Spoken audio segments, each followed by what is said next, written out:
the UK has voted to leave the EU, which is fine. It's not. It's stupid. It's a stupid ass decision. I think it's just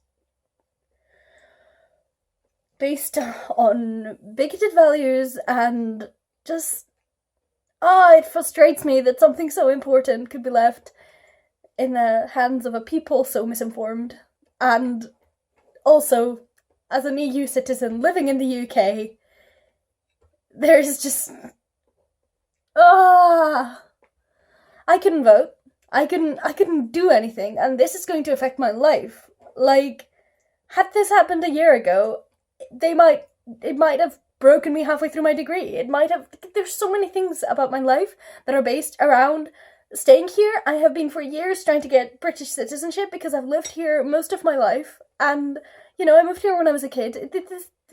The fact that this is happening and completely out with my control, like, I know my vote wouldn't have mattered, but the vote of 3 million immigrants who have come from the EU to live in the UK would have all voted to remain, would have swung the vote the other way. Like, isn't that ridiculous?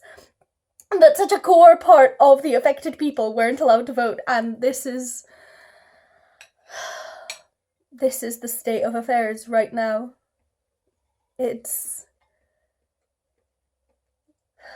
We've just watched Cameron give his speech, and he's stepping down in October, and that's when the process will start. That's when, we'll actually activate Article 50, which means that then we have 2 years to negotiate. I say we, I keep saying we, it's ridiculous. To negotiate a new treaties and everything, which means that for the next 3 months I'm safe, which is great. But, yeah, it's fair to say that right now I feel very disheartened and disappointed.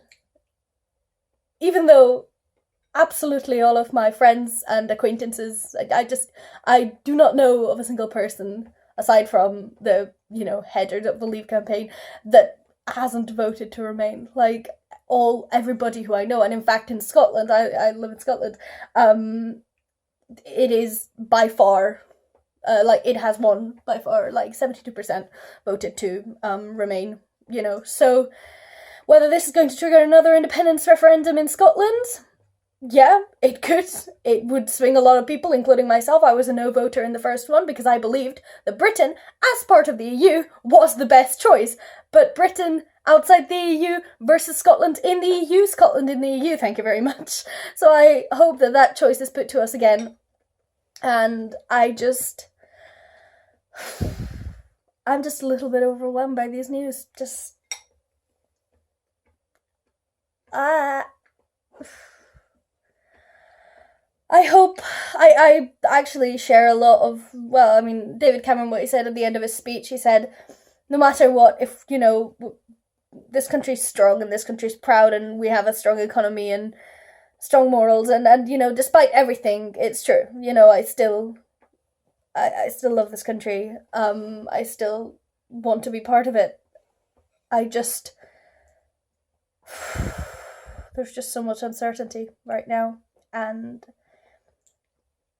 we're not really gonna know what's happening until a good while from now.